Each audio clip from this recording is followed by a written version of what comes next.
When we think about fundraising, it's easy to focus on numbers and dollar signs. But what if I told you that the key to transformational giving has nothing to do with money at all? It's people. Today's guest has raised millions of dollars by putting relationships, storytelling, and authenticity at the center of every campaign, from billion-dollar university initiatives to community-driven projects. They've proven that when you align the vision with people's passions, it creates lasting change for everyone. Welcome to another episode of the Contagious Culture Podcast. I'm your host, Kyle King, and the goal of this podcast is to help you create an ecosystem of academic excellence. Through inspiring conversations, practical strategies, and actionable insights, we empower educators, change makers, and leaders just like yourself, foster trust, collaboration, and provide them the tools, the tricks, and the methodologies to create an ecosystem of academic excellence. This guest that we're bringing on today is doing absolutely phenomenal work at the higher education level. And I'm excited for you all to experience what so many people around this country have experienced. Dr. Dan Freeman, how are you, sir? I am good, Kyle. I'm really grateful to be here today. Thanks for having me. Thank you so much for being here. You've built an incredible career in philanthropy. What sparked your interest in fundraising? Yeah, I think that growing up, that was kind of part of the community that I was brought up in. And it's not necessarily that my parents were philanthropists, but they were part of the community in different ways. And they tried to give back in ways that were fulfilling to them. Again, not always monetarily, but I think that when you're part of a loving community that puts a focus on helping each other and being there for each other, it brings you in and you learn how to help and make an impact on people. And then I think as you grow, philanthropy is sometimes sprinkled in there. And I really believe that was kind of how it began for me, was that community piece that exposed me to it when I was a young child. Wow. And then going on, it kind of changed throughout my career, and I can talk about that. But yeah, that's how it started for me. Now I wanna stay there for a second because I think that a lot of times we get on shows or podcasts or give engagements and people read these amazing bios and we never pull the curtain back on who the actual person is that we're talking to. How would you define who you are, and what would be a story in your life that would best create a visual on the type of person that you are as an individual today? Hmm. That's a great kind of question. I think that if you pull the curtain back, and I'll tell you, this is more recent. I think the word would probably be entrepreneur, and not entrepreneur in the traditional sense. I have always thought a little bit differently, and I learned that was normal, and how to process that when I was an undergrad, because I was a sociology major. I learned how people think in groups. I learned that I was thinking and asking questions internally like a sociologist would ask. And, you know, and then as I did that, I also realized, well, I like to be creative. And the way that I'm approaching problem solving was really in an entrepreneurial kind of mindset. And, kind of moving on that for me, I don't really know of an example. I'm thinking back, and for the listeners, I've done track and field where we're in 2025. I've done track and field for over 20 years, Wow. and I've coached it for a long part of it. I competed in college here in North Carolina at UNC Charlotte, and for me, I think it's a culmination, and I think that kind of all of the experiences that I've had every year from the time I went to college, I was always trying to reinvent myself and evolve every summer and work on something sports related or personal, because I made goal sheets every year, personal and professional, since then. And I think that for me, probably where I started to really find fulfillment was when I was at UNC Asheville. That was when I really learned how to serve. I was in an athletics role there, And thinking back to experiences, one of those experiences was I had a cubicle in the same area as student life. And I was working in athletics, supporting student athletes in fundraising, events, all these different areas. And I became close with some of the student rec students. And I remember talking with one of them, and they realized that I was getting my doctorate at that time. And they asked me if I could look over their resume and kind of help them with interview questions. And I remember doing that. And for me, that was really the start of the shift for me in terms of what is fulfillment? How can I help a larger segment of individuals, not just philanthropically, but just in general? Like, how does that, people use the term servant leadership, right? But how do I serve others in a way that really benefits them, but then brings value and fulfillment to me? And it's not a flashy thing, but like that kind of moment in time frame was really when I learned I really want to help more people than what I'm doing right now. And it kind of taught me that there are these other groups that I can help and I can do things for, and it kind of opened my eyes. So maybe not exactly what people would expect, but that my time at Asheville was really defining for me professionally and personally and reflecting. I really appreciate you sharing that and just the vulnerability in that. Why is servant leadership important? And especially people with platforms or experiences that can actually help other people. Mm, you know, I'm going to equate that to, and this is one of my philosophies. You have to treat the people that work with you and maybe work under you and report to you. You have to treat them just like you would treat your donors, Hmm. because when we treat our donors, we're treating them and saying, okay, we're so grateful for your time, treasure, and talent, right, that you've given us. And I think it's the exact same thing with the people that work for you. So kind of on that point, to what you're asking, I think for me, servant leadership isn't just about serving others. I think it's about being aware of what others need. And one of the things that I believe in is when you're working with people, when you're being a leader, when you're trying to serve others, you need to allow people to be heard. You have to not just hear them, you have to listen to them. You need to also help them feel seen and understood. And I think that's being a real leader. And people may look at that and be like, well, there's so many other factors you can do from that. But I think that people want to be seen and they want to be heard as an individual. And I think that's the real basis on servant leadership, is serving others to make sure that they feel appreciated, seen, heard, and listened to. Because that, just like donors, right? That's really what donors are looking for. Do you think that this could be something that is taught, or do you believe that similar to your background and even your childhood, how you grew up, that it's just innate in some people? Mm. Yeah, I think it's both. I think it's innate in some people, and I think it certainly has to do with the world that they grew up in, kind of the microcosm world, like their own ecosystem, their family. Mhm. But I also think, similar to entrepreneurship, right? Some people say you can't teach entrepreneurship. You can teach a mindset, but you can't teach someone how to be entrepreneurial. They have to have that. I think that you can teach people how to be better humans and how to be real servants of servant leaders, I guess Yeah. you could say, right? And I think that you can teach people that, but I also think that if it's going to be a long-term thing, people have to practice at it, just like I have. And it's something you have to work at like a muscle. Exactly. It's what I'm hearing is this commitment to a people first approach. Mhm. And one of the things that you even emphasize in fundraising is it's about the people, not the dollars. Can you unpack what that looks like in practice?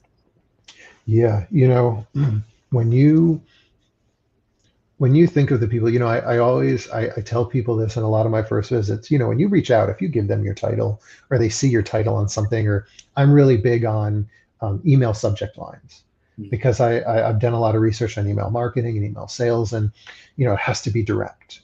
right? The email subject so people see it. You have to have some sort of common recognition for them as well that would encourage them to open that email because it's from somewhere they have uh, a relationship with or a memory attached to.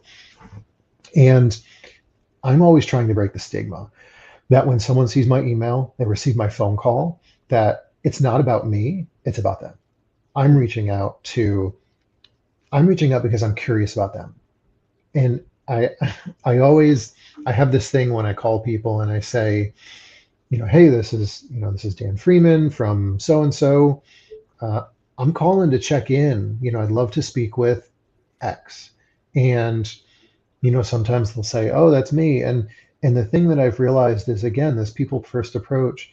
If you're talking at someone, and if you're talking at someone, you're not listening enough. And if you say, "Oh, hey, I want to talk to you about this," you're immediately setting the tone for not listening to them. And that's not a people first approach. The Interesting. first thing I always look for is I always say, "Is this a good time to speak? Do you have a minute or two to catch up?" And if they say no, then I've given them the power back.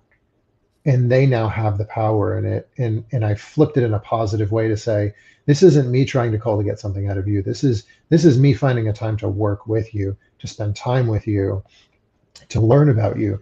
So I give them that power. And then I say, okay, well, I have this email in our system. Is this still a correct email for you? Yeah, yeah, yeah. Okay, can I email you and we can follow the conversation up in the next few days? Sure, that's fine. Or yeah, I have a minute or two. Great. Well, I want to be respectful of your time.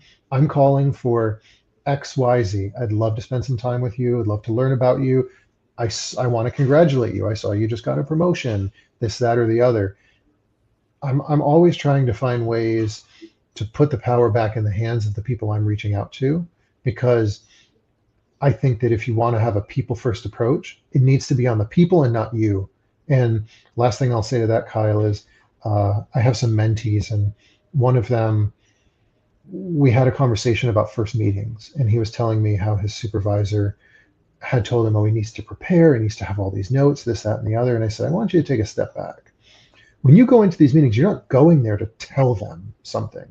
You're not going there to speak at them. You're going there to be curious and ask them questions. How can you tell them everything that you've got going on if you have no idea what they're interested in, if you don't know who they are, if you don't know what's going on in their life? That's useless. You're not bringing any value to them. So you need to go in with an open mindset, with no expectations, and just listen and ask questions and be genuinely curious. And it's just like with anything, that first meeting, you can say that first interaction is so important to set the tone of making it, as you said, person centric.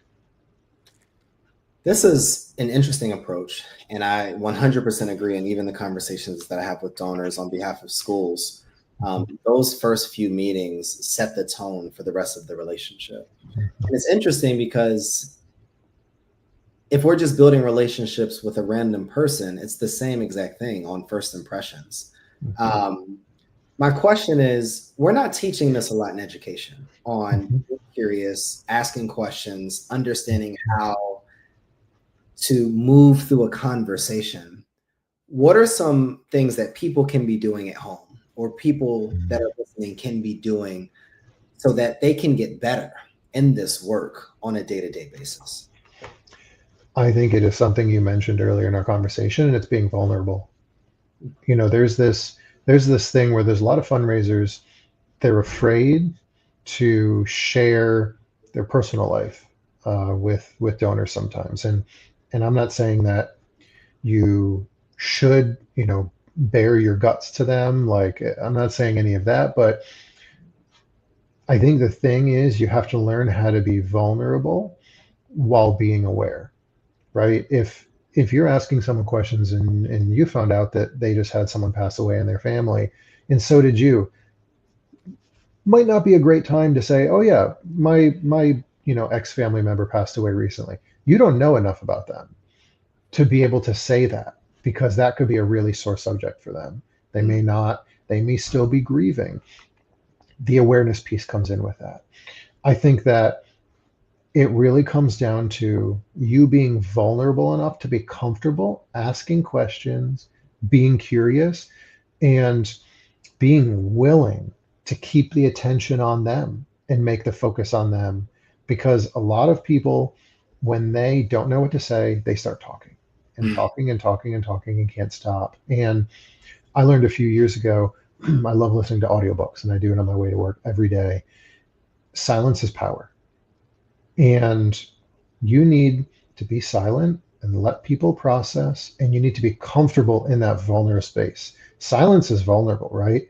When not everyone likes silence. I mean, I don't like it all the time either when you're talking to other people, but if you can get comfortable in that silence, it brings power and confidence to you, but it also allows the other person to process what you're saying, because not everyone processes quick, not everyone processes slow. But if you want to have meaningful conversation, there needs to be processing in that conversation from both people. That's an interesting perspective. A mentor of mine years ago said, Kyle, if you want to become a better listener, stop reading books and start listening to books because it requires you to start listening to the audiobook. I like that. I began to implement that. And now in conversations, I'm a lot more present and my ears are more attuned to what's being communicated. So now it allows me to not ask the predetermined questions, but based upon where the conversation is right now in this present moment, now I'm able to engage more fluently. Are you seeing that in your work as well? I am. I think that I, early, I think I learned it when I was in athletics. People will tell you much more than you need to know if you just let them talk Mm. and you just stay quiet, but actively listen. And that's not in a bad way, but it's like sometimes, and I've dealt with this with people who are unhappy with things that we were doing in institutions I was at, or in one-on-one conversations. Sometimes people just want to talk, and sometimes they want to be heard, and that's literally all they need. And I've found that, I mean, there are conversations sometimes where I don't say anything, and I just listen. And then there are other conversations where I have to do a lot of talking just because the other person needs more questions. And I have to kind of push the conversation forward a little bit. And it's not because they don't want to speak, but it's you have to be persistent to find that space and find that area that gets them excited in the conversation as well. And sometimes it takes work, right? It's just like a relationship. It takes work to figure out where people are and what they need, and what positive triggers there are for them to be excited about things to talk about. Dan, if I'm trying to do this work for the first time Mm-hmm. and I come to you and I say, hey, I'm interested in this work. I want to immerse myself. I want to be that servant leader. I want to have those conversations. I want to support an institution or an organization, Mm-hmm. but I don't know where to start. Can you give me a 3 to 5 step process on where to begin in regards to how I do this work effectively? What would you say? I've had conversations like that with some individuals, and I think the first thing that I always do is I say, let's talk about your personal and professional background, and let's look at translatable and transferable skills. That's the first thing I do. And I had this conversation with someone a few months ago because they wanted to get into philanthropy. They wanted to go into a medical school, not medical, but like a medical base, like physical therapy, occupational therapy, etc. And I, I was asking them, like, why do you want to go into that? And they couldn't really tell me. And they gave me some different pieces, and we just kind of listened for a little bit. And I said, your background really lends itself to the nonprofit world. I was like, you've actually done this, that, and the other. I said, are you sure you don't want to go into this field? I said, you love working with kids, you love being physically active, you volunteered at a hospital. I said, there are roles that encompass all those three things. That could be working at a hospital foundation in pediatrics, Mm. right? Or working for pediatric cancer research, or, being a fundraiser for a private school, right? Like, or a charter school. There's all different things. And so the first thing I tell them is I say, let's talk about your personal and professional life. Let's talk about transferable skills, which is skills you have in your current roles or in your life that you've done that transfer perfectly to the work that you want to do. And then translatable, which is kind of like people who have a relation-based sales approach and how that can translate into fundraising, right? With a little bit of work. That's the first thing. And then the second thing I like to tell people is volunteer. Like that's the big thing. If you want to be in this field and you don't really have an idea where to start, that means you probably haven't been totally immersed in how it works. If you have an alma mater, if you have a nonprofit you support, if you saw something interesting on Facebook from a local group that you're like, oh, I like education, or I want to support these people, or I want to go clean up a cemetery, or this, that, or the other, volunteer and get in there. Go talk to the executive director if it's a small nonprofit. Be an alumni volunteer if it's a university. Um, find ways to immerse yourself in the organization and ask questions, right? I've talked about this whole time being curious, immerse yourself, and then ask questions from the people who are doing this. Because, I mean, my whole career has just been when I when I was in high school, I got a Facebook the moment after you didn't need an edu email address, and I added all my brother's friends on Facebook, and he hated that. That was not smart. I was also, in like ninth grade or something at that point. And when I was in college, I would just add track and field athletes who were successful on Facebook, and I would just reach out and ask them about their training and about their throwing. And I was just like always curious. And my coach would go to meets and they would be like, "Oh, is Dan the Jab Man on your team?" And they'd be like, "He's a pretty cool guy." And I mean, my coach in college had told me that. And it's you have to put yourself out there. So I think it's one, transferable and translatable. Two, it's immersing yourself. And then three, I think it's being curious and just trying to interact with as many people as possible who might be in positions that you're interested in or might be connected to people where they can make an introduction.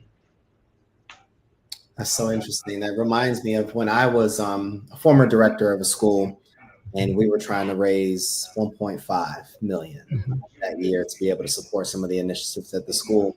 I just connected with all of the nonprofits in Charlotte, and it allowed me to understand, because I believe before you can partner with people, you have to have something to prove.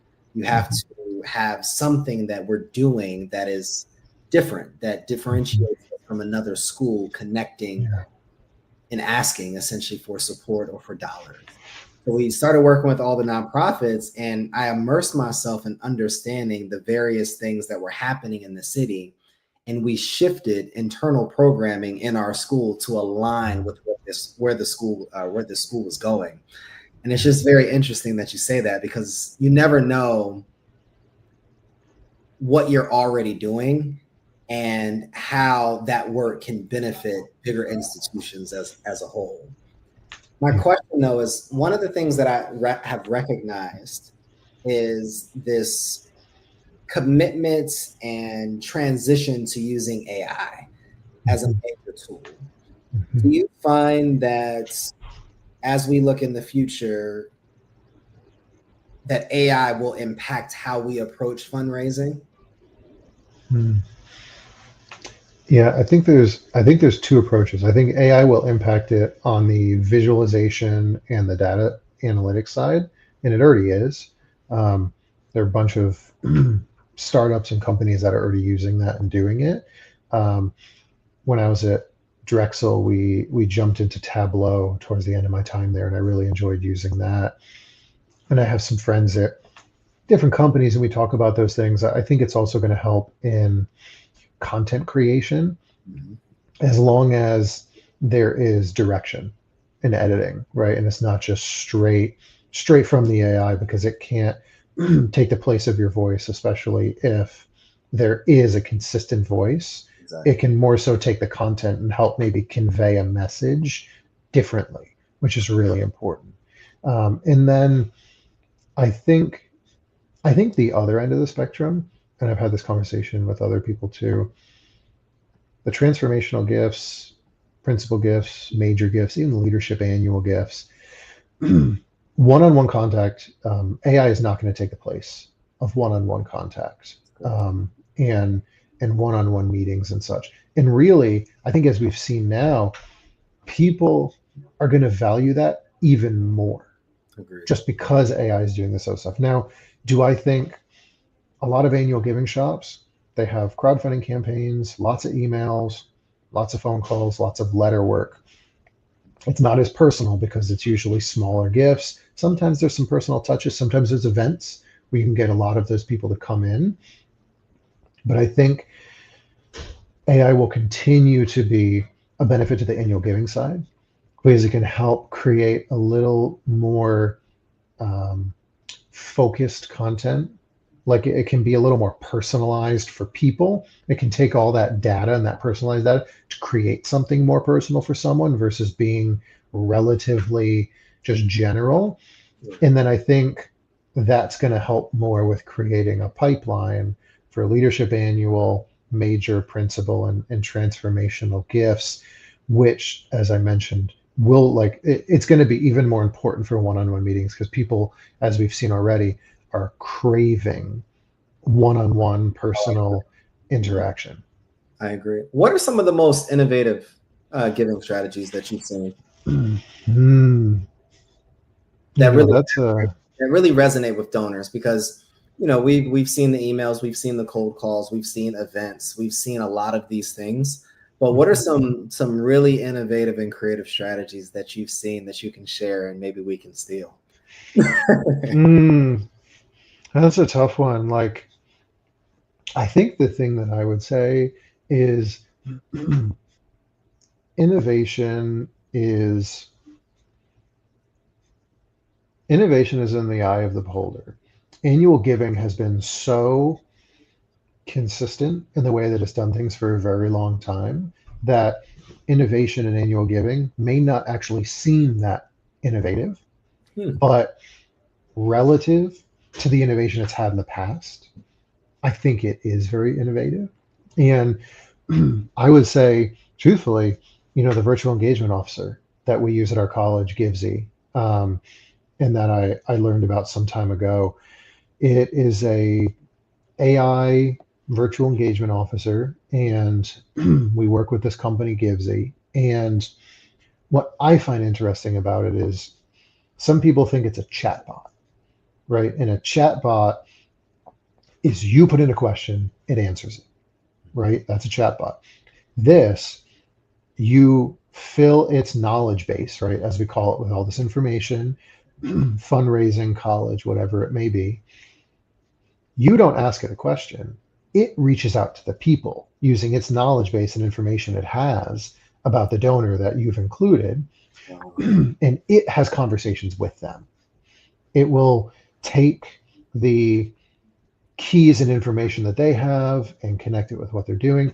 And it helps, as I mentioned, it helps create this curated pipeline of personalized outreach. And you can have it focused. Like right now, we have our Run for Education that's supporting Gaston County, Lincoln County schools, and Lincoln Charter, and our foundation as well.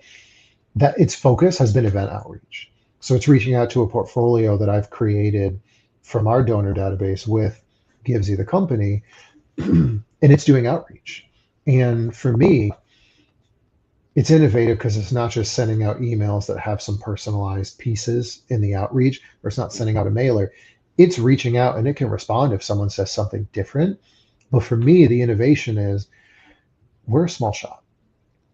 I can't reach out to all these people. I don't have the time, and I don't like to be reactive. I like to be proactive. So this VEO, which it has a name, its name is Oliver. Um, he does that.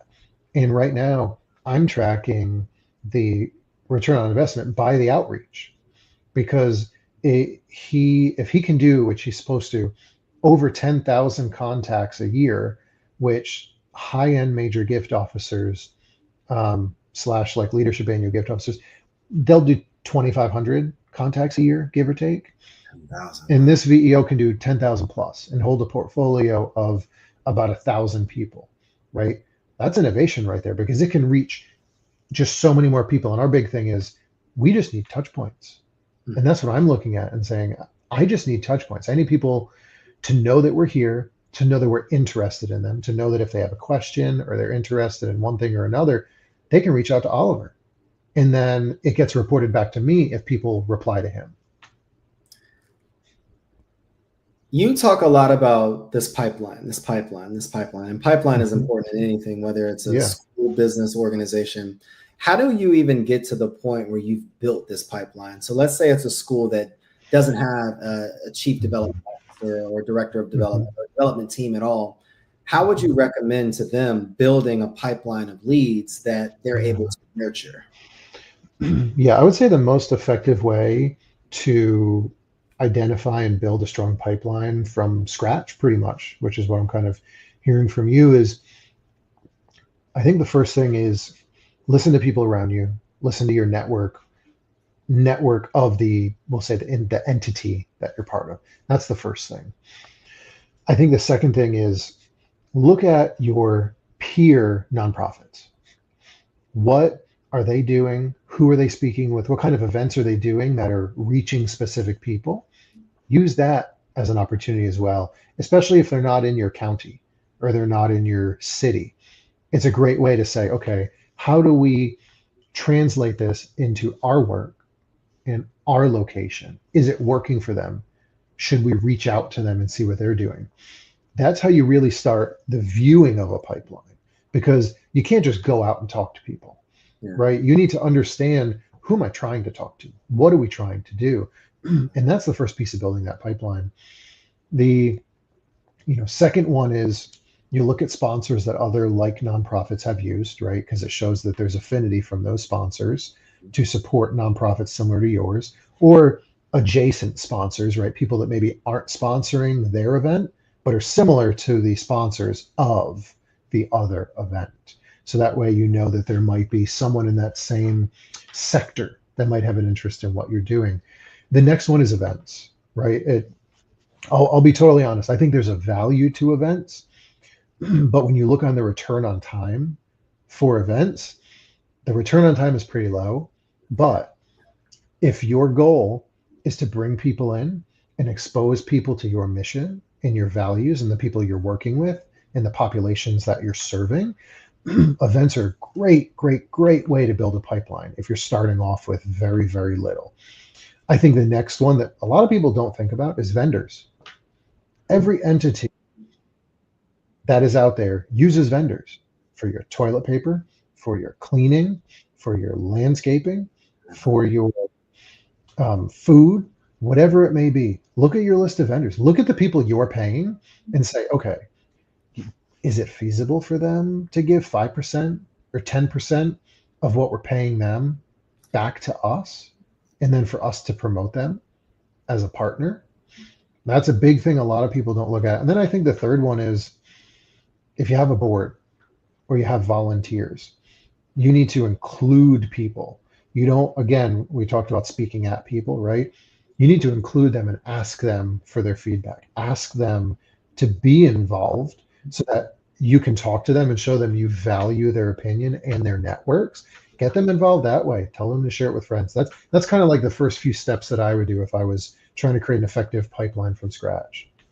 That's a really interesting perspective. I never even thought of working with vendors. That's a perspective I've never heard before. So I even appreciate you sharing that.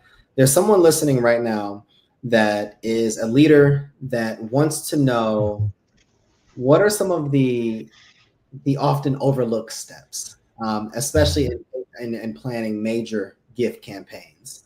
What are some of the steps that people overlook? Some of the pitfalls that leaders make that you've seen in your experience? Yeah, so major gifts, major campaigns, kind of what's overlooked. I think there are a few things, and I think one of the first ones is your team. I think that there's a lot of pressure put on teams, but I don't think that there's always, as we talked about earlier, right, being a servant leader, I don't think that there's enough, quote, love or awareness of the pressure that's being put on teams. And if you're expecting a team to fundraise a lot of money and go out and do this work and take time away from XYZ, you have to, it's sometimes it's just as simple as a good job, right? Or it's a hey, I see you. Or a really big one that I see a lot of people miss that's important to me in collaboration is acknowledging those people in meetings. Okay. Someone just got a gift, great. Just acknowledge them. You can ask them beforehand, or hopefully you'll know them and you'll know if they'd appreciate the acknowledgement, if they like to be on the back end and they don't like to be acknowledged. But I think it's your first, it's your team. I think the second thing is their skills. You need to look at the skills, right? Because if you're trying to create this major campaign, looking at building these things out, and you have this vision, but you really don't know all the skills of your team that's going to take it out, you need to make sure that they have the applicable skills. And if not, maybe you need to do some professional development to help them, right? Or maybe you need to hire someone to fit that.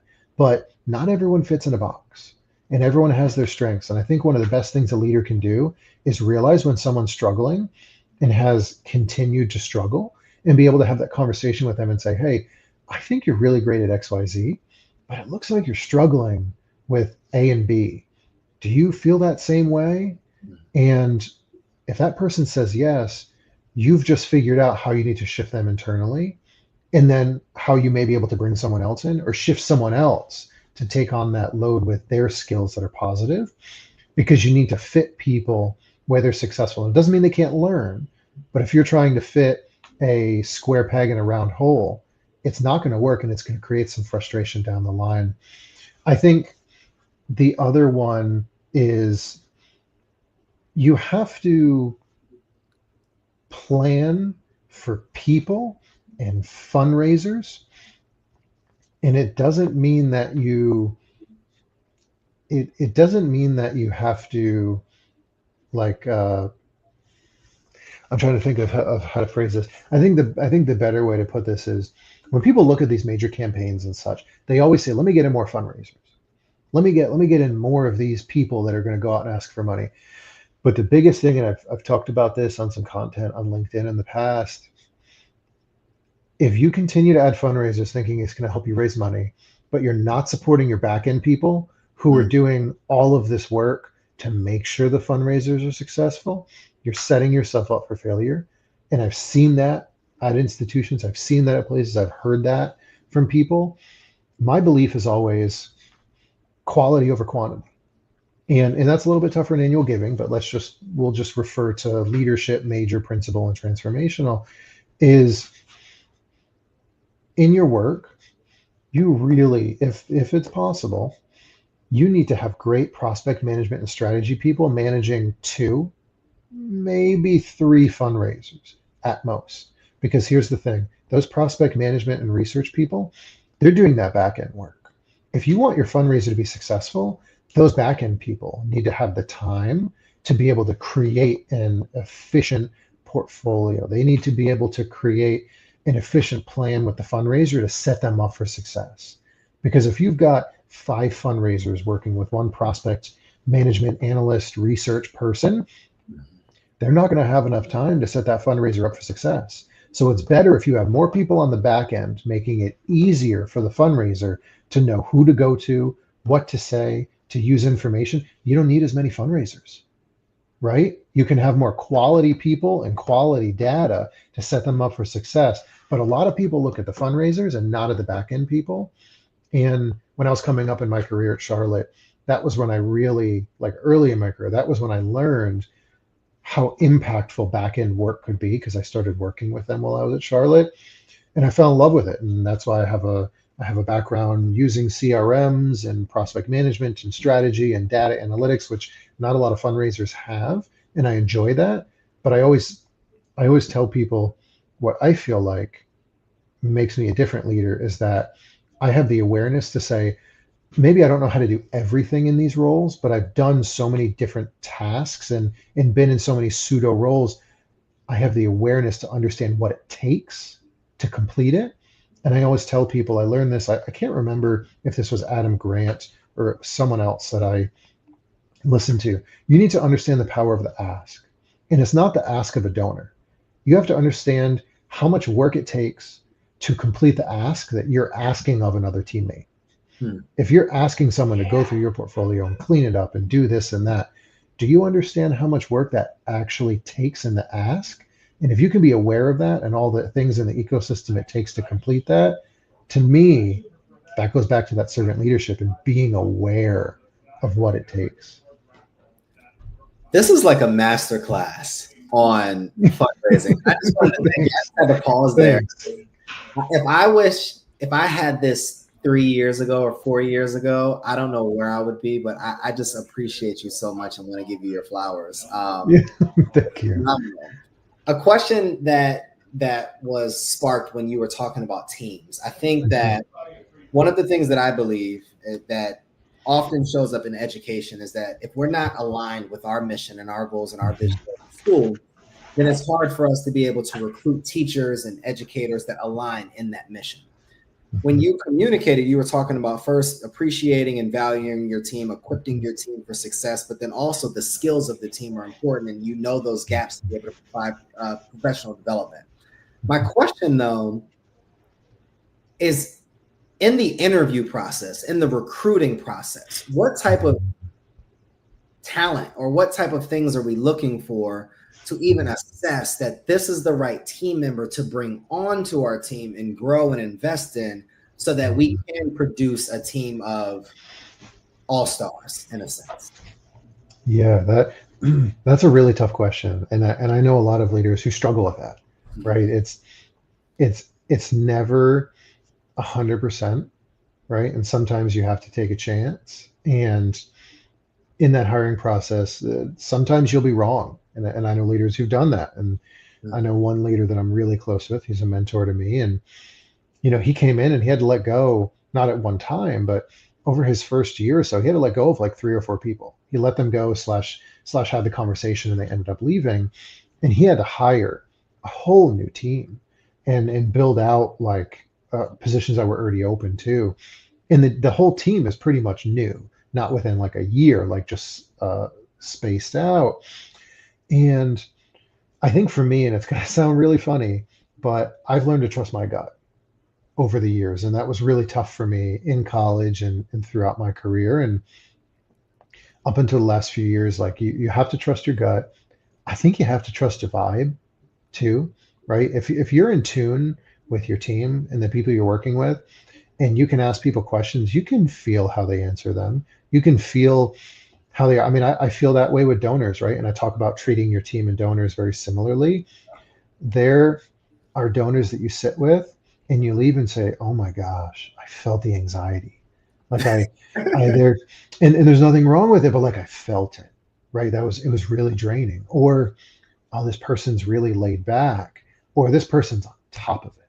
Like I felt that, I heard it, their answers are ready. I think for me, it's trusting my gut, feeling the vibe, because I think feeling the vibe really means that you need to be in tune with not just what they're saying, it's how they're conveying it, any, passive things that they may say. Um, and I think the nonverbal cues too, because when people answer questions, the thing I've learned in all these books that I've continued to read, and one of them right now is the Seven Laws of Power. And I'm really enjoying that one right now. But how people answer questions, what kind of physical movements they make, whether they use their hands, they don't use their hands, if they're tapping their feet the whole time, if they have to pause, like we talked about silence. I think that you need to be able to read all of that. And then I think the really big thing is, and it's tough because we all have HR departments and they all have really pre-programmed questions so that things are consistent, and that makes things really tough. I think that situational questions are really important. And I know when I was going through the interview process, a year and change ago before I came into this role, I mean, I've had friends who asked me for it a few weeks ago. I have a list. I have like 30 questions that I ask people in interviews, and I've kind of translated those over to um, to you can say donor interviews, right? Donor meetings and just people in general, where you need to figure out how someone's going to react. And I remember being in this role um, when I was in the interview process. I think it was the president or one of my colleagues had asked me, tell us about a really tough situation you had and how you were able to work past it. And some people give you lackluster answers, or give you one of those like, oh, it's a bad one, but it's a good one, like to try to make themselves like sound a little bit better. And one of my mentors, Jake, he's the VP for a hospital foundation in the Midwest. He always told me, he said, Dan, everyone wants to leave in tough situations. And it's not that you can't leave. He said, but those tough situations are what define you as a leader, because when you're later in the process in life and you want to be a leader and you have to answer those questions about tough situations in life, these are the opportunities you have to talk about how you were able to push past the discomfort, how you were able to be creative in finding a solution, and how you were able to be a leader in that situation, and talk about how you found some sort of success or just resolve in it. And those types of questions, hearing people's answers on those, hearing about, I always tell a story about um, a donor who I still talk to. I actually talked to him a few months ago because he reached back out to me. We emailed a bunch of times, and he responded, and he's like, for someone with a doctorate, I didn't think that your grammar would be so bad. And I looked back at it and I sent it to a colleague, and I was like, I didn't think this was bad. And I was learning Dutch at the time, so some of my prepositions were like backwards, but it still made sense. Um, and I take that feedback isn't fatal, Mhm. and critique is not criticism. Mhm. And I, reached back out, kept it really simple. We went, I ended up meeting him, and then um, he ended up making a scholarship, like a joint scholarship between the business school and the medical school. And he ended up leaving something in his estate for the college after, which was really great. And the reason that I connected with him again is because one of my students in my nonprofit management class worked at this institution, and was this student was doing donor profiles and stewardship profiles for like the magazine. And he was one of the people she reached out to, and he said I was the reason he gave. Wow.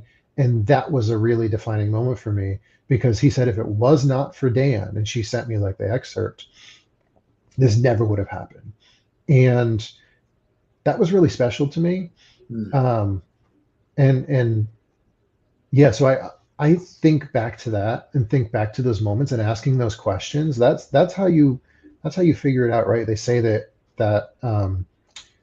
to grind and be persistent is like a muscle, and you have to continue to work on it. And I think those kinds of scenarios and questions, that's when you really find out who you're working with, because anyone can be at a large institution where people are throwing money at it and you can have success. Exactly. But if you're a builder, if you're at a small place, if you can answer these questions and have real vulnerable answers, to me, that's a way that you can try to change and figure out who they really are. Mm. Long story long. Oh, I love it though. If you, let's say you had 60 seconds or 90 Mhm. seconds, I'll give you 30 more. And if Yeah. you could leave leaders with one powerful shift about fundraising, what would it be? I got it for you. Understand the difference between a rock star and a superstar. That's the first thing. A rock star is someone who's great at their job, but is not interested in moving up. They're a person that says, I'm great at what I do, but I'm not interested in an extra grind. I'm not interested in this. I want to stay where I am and do great work, be paid what I am, maybe get, normal annual increases. They're your rock star. You need rock stars. Then you have your superstars. Your superstars are the people that are just as successful as the rock stars, but they're the people that are going to go above and beyond.